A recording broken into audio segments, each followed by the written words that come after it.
সাহিত্য এতটা অসুস্থ যে নেবুলাইজ করা লাগবে, কিন্তু মেশিনটা অন করে সাথে সাথেই পড়ে গেল। সুমিকে যখন ফোন লাগালাম, সুমি বললো দিদি আমি এক্ষুনি নিয়ে আসছি, কিন্তু ব্যাগ খুলে দেখি একটা শাড়িও আছে। তো বললাম এটা কেন, বললো তোমার জন্য গিফট, ভালোবাসা উপলক্ষে। আহারে ভালোবাসা। যাই হোক, সকাল সকাল একটু নাস্তাটা দিয়ে নিয়ে আগে, কারণ বাচ্চাদেরকে সরাসরি স্কুল থেকে নিয়ে আসছি। তো এখানে গরম গরম রুটির সাথে কষা মাংস দারুণ ছিল, সুমি বললো। আর আমাদের দুজনের মিল কেন জানেন, দুজনেরই দুটি করে ছেলে বাবু আছে, অনেক মিল, দুজনের স্থানে সব কিছু শেয়ার করি। নাস্তা শেষ করে বললাম চলো গরম গরম চা খাই, তো সাহিত্য আবার খেতে আসছি। তো যেহেতু আমরা মাছে ভাতে বাঙালি, তাই দুপুরে একদম সাদা ভাতের সাথে ডাল ভাত মাছ এগুলাই হবে আর কি, সকালে যেহেতু মাংসটা খাওয়া হয়েছে। আর অনেক আড্ডা দিব, দুজনে অনেক কথা বলবো। তো রান্না শেষে ওদেরকে দিলাম খাবার, ওরা অনেক খেলা করেছে, অনেক মজা করেছে, আনন্দ করেছে। তো এখন আমি চলে যাবো সুমির কাছে। চলে এসো, ঠিক আছে এইভাবে।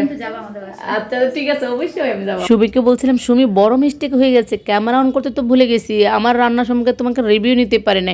বলো ঠিক আছে দিদি, নেক্সটে রিভিউ দিয়ে দিব। যাই হোক, এখানে একটু বক্সিং করে দিচ্ছি মেশুর জন্য, মানে সুমির বাবার জন্য একটু পাঠিয়ে দিব। যাই হোক, এখানে আমরা চলে আসছি ছোট্ট জিতেশের কাছে, খুব খেলা করছিল সারাটা দিন, খুব মজা করেছে, আমরাও অনেক মজা করেছি। বলছিলাম আজকে থাকো, কিন্তু হবে না, কারণ পরের দিন পরীক্ষা আছে বাচ্চাদের। তাই আজকের জন্য এখানে শেষ করছি, টাটা।